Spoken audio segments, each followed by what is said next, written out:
Hi guys, it's Jess FPL here. Welcome back to another video. Today I'll be talking you guys through my GW21 Team selection. A really great game week in Game 20 as well. So a lot to talk about. It's the last day of the year, the last video of the year, and hopefully you enjoy this video. Let's just jump into it.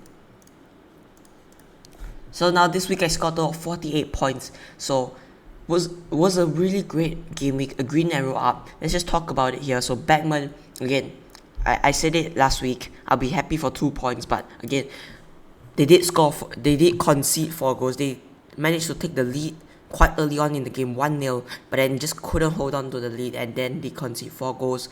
Next year, Trent, 2 points. Very disappointing, a very unexpected loss for Liverpool, especially Leicester wasn't in the best form, but then Liverpool just did concede 1 goal that ended up costing them the whole game. No returns from Trent, and they really were in control of the game but just couldn't score goals. Next year, James, now Chelsea's defense has been very disappointing and very, the rotation risk in the Chelsea defense, especially with Alonso not starting, James getting injured, a lot of issues in the Chelsea team, not keeping clean sheets, dropping points, keep on drawing. I think there's a lot of issues in that Chelsea team, and could be possibly the time to jump off the Chelsea defense. With Alonso as well, 2 points, didn't start, but then he did come on. Like Christian Pulisic started right wing back and then James started at left back, but it was a really, I don't know why, but Alonso didn't start and he did came on for Reece James quite early on, so we managed to get the 2 points. Next year, Joao Cancelo, 6 points, a clean sheet, really great performance from Joao Cancelo. Really happy with what he managed to produce, but couldn't just get a take return. It was just 1 goal, but I'll take the clean sheet. Next year, Heung-min Son, 12 points, again, get that assist, winning that penalty, but then Spurs were in control of the game, a lot of chances to score, but just couldn't score those chances, and I think it could have been a really he could have get many more points, but it's really unlucky that Spurs couldn't score those chances. Next year, Bernardo Silva, 3 points, not the best, but getting that clean sheet. At least it wasn't like a 2-point or 1-pointer in the last few weeks. I will be considering to sell him and talking more about it later in this video. Next year, GW21, again, the best decision to bring him in over Demarai Gray, because there were rumours that Everton and Newcastle game getting postponed. Just bought him, he had the better stats, he was just slightly more expensive, but bought him in. Really happy with my decision making there. Nextly here, then it's Diogo Jota, 81 points. Really happy with what he managed. 2 points, sorry. Really happy with that.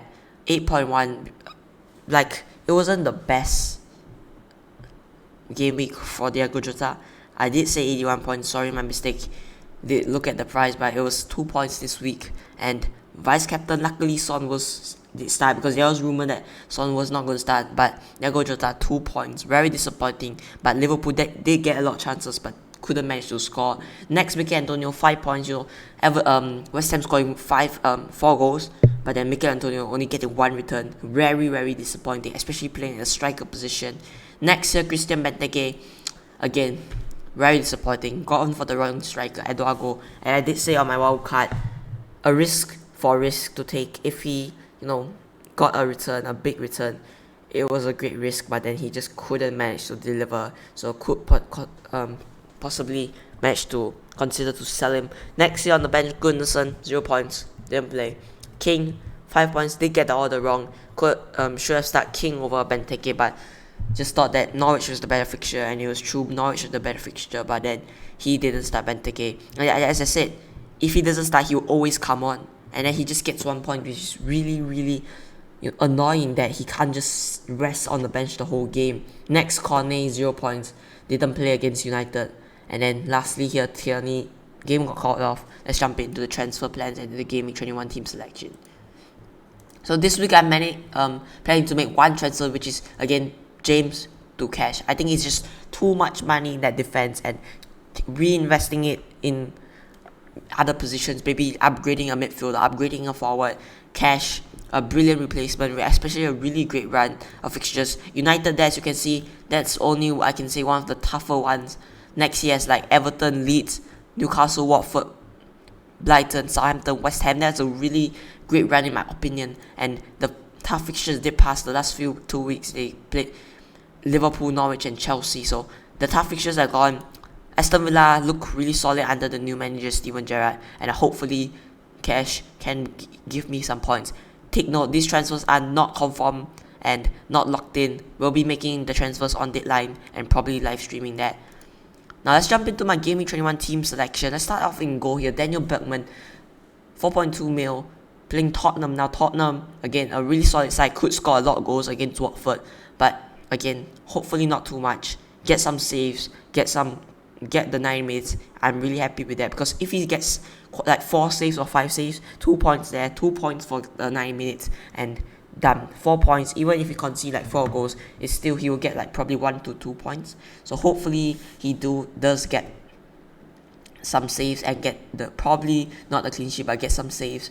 Next year, Matty Cash, the new signing, go bring him in, just start him right away. Playing Brentford have been poor recently, and their attack is looking quite silent with Mbumo not starting in the last game. Their attack doesn't look that great, so hopefully Cash will be able to get me some points. Next year is Trent Alexander-Arnold. Trent Alexander-Arnold takes on Chelsea again. Not planning to take him out. Really solid option. Just keep him for the tough runs, because he's been really solid this year for me. And just gotta keep him. No plans to sell in Chelsea. They have been not the best attack, conceding goals here and there. They could probably get trashed by Liverpool. Next year, João Cancelo, Arsenal away. Yes, doesn't look the best fixture, but again, he can get attacking return. It is Man City, who is sitting on top of the table, which dominating the season yet again. So could possibly get another high scoring week. Especially you can't, look, Arsenal could concede a lot of goals, because their wins recently has been not the best wins, and yes, conceded goals here and there, but their form is in really great form here. So possibly a really high scoring game for João Cancelo. Next, Marcos Alonso. Now, why did I take out James instead of Alonso? Firstly, Alonso is guaranteed a starter now, especially when Chilwell got announced he's gonna be out for the rest of the season. James is injured and probably not gonna play in the next few weeks, so Alonso is the number 1 starter in my opinion, and I really love the look of him. 5.7 isn't that as much of a money as James. Could keep him in. Yes, there's tough fixtures and a blank double game week. Could possibly take him out again. There's not much options in that defense. Yes, there are a couple of 4.5. Eric Dyer could possibly a great option, but for now, Alonso, he's gonna be in my team. Next year is Heung-min Son, Watford away. Now Heung-min Son again, he did it against Southampton, won the penalty, could possibly got a lot more, but gonna keep it in. A really solid player in my opinion, and really happy to have him in my team. Next, Bernardo Silva takes on Arsenal again. Some people are selling him. I'm not gonna sell him. A lot of talking points this week. Maybe Benteke to sell, Bernardo Silva to sell, Alonso to sell, James to sell. A lot of talking points, but I think Bernardo Silva I can keep. Not gonna waste a transfer. And Arsenal doesn't look that bad as a team. Yes, their defense has been solid, but City's attack is really solid. More solid, probably one of the best attacks in the league with Liverpool. So probably we're gonna win this game. Next year, Jack Bowen, Crystal Palace away. Now again, Crystal Palace, yes, they are having a really good season, but again, West Ham are having a really great season as well. They are in form, just coming back from that win, 4-1 win. They could trash Crystal Palace as well. Next year is Diogo Jota. Now Chelsea here. So Chelsea doesn't look that bad as a fixture. Yes, their defense has been really sloppy and just not the best defense currently. Next, Mikel Antonio here, Crystal Palace. Now, Crystal Palace, I can talk a full video about the defense and how good they are, but sometimes they will concede, especially when they did concede a couple, they did concede a couple before, like conceding 3 to Tottenham, concede 2 to Southampton. They have conceded, and they could concede a lot against West Ham as well. West Ham are a solid attack, so Mikel Antonio could be possibly a really great option to keep here. Next is King again. Now, Tottenham, yes, a strong fixture, but I'm not gonna get the order one wrong again. He's better. He is more nailed on than Benteke, and I think Benteke isn't much of a starter. Could possibly sell him in the upcoming weeks, but just not gonna make a -4 to sell him. Next year, Gunnarsson is not gonna play. He's out on loan, but just a cheap goalkeeper to have on my bench. Next year now, Benteke. Why first on my bench?